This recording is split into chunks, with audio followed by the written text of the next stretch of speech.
আমরা নাটোর থেকে এসেছি। নাটোর সাইড ৩ সিংড়া থেকে এসেছি। সিংড়া থেকে এখানে এসেছেন, কিরকম দেখছেন? এরকম আপনারা লক্ষ্য করেছেন ইতিমধ্যেই, আগামী রাষ্ট্রনায়ক জনাব তারেক রহমান দীর্ঘ ১৭ বছর নির্বাসিত জীবনযাপন করে তিনি অনেক অত্যাচারিত হয়ে এ দেশ ত্যাগ করতে বাধ্য হয়েছিলেন।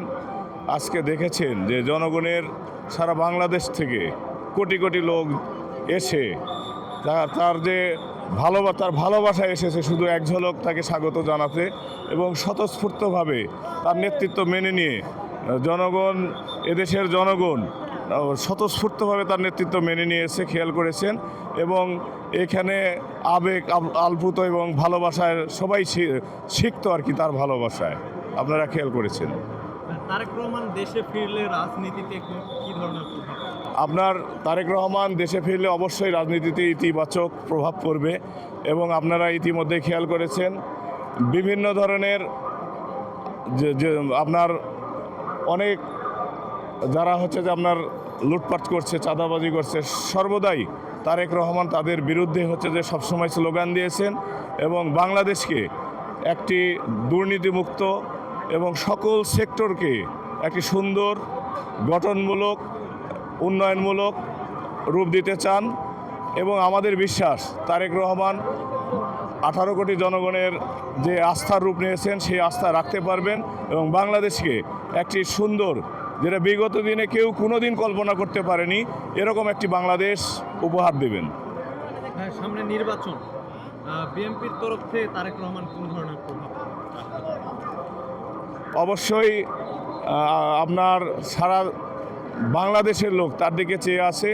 তিনি আসলে বিএনপি অবশ্যই একটি দীর্ঘদিন আওয়ামী লীগের জুলুম নির্যাতনে বিএনপির অনেক ধরনের সমস্যা ছিল।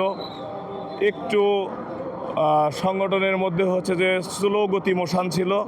তারেক রহমান আসলে যে স্লো গতি মোশন ছিল, নেতৃত্বের যে অভাব ছিল, সেই নেতৃত্বের সকল সংকট কাটিয়ে তারেক রহমান বিএনপিকে একটি সুদৃঢ় শক্তিশালী বিএনপি হিসাবে রূপ দিবেন। হ্যাঁ, তারেক রহমানকে তরুণদের আইডল বলা হয়, তো তরুণদের ক্ষেত্রে তারেক রহমান কি করতে পারে? অবশ্যই তারেক রহমান তরুণদের আইডল। আপনারা জানেন যে ইতিমধ্যেই তারেক রহমান বিভিন্ন অনলাইনে বিভিন্ন কর্মশালা করেছেন। সেই কর্মশালায় তরুণদের নিয়ে উনি অগ্রাধিকার দিচ্ছেন, তরুণদেরকে নিয়ে ভাবছেন, তরুণরা যাতে শিক্ষিত হয়ে বেকার না থাকে সেরকম ধরনের চিন্তাভাবনা করছেন। এবং তরুণদের জন্য যেমন online platform basis income source এবং মেধাভিত্তিক চাকরির ব্যবস্থা, এবং ব্যবসাভিত্তিক যারা হয়তো সবাই মেধাভিত্তিতে চাকরি করার যারা সুযোগ থাকবে না, তাদেরকে অবশ্যই ইনভেস্টে নিয়ে যাবেন, এবং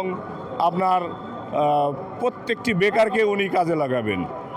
যে সকল শিক্ষিত বেকার এবং অশিক্ষিত বেকার সকল বেকার সমস্যা বাংলাদেশে দূর করবেন, এবং তরুণদেরকে বাংলাদেশের সম্পদে পরিণত করবেন। ঠিক আছে।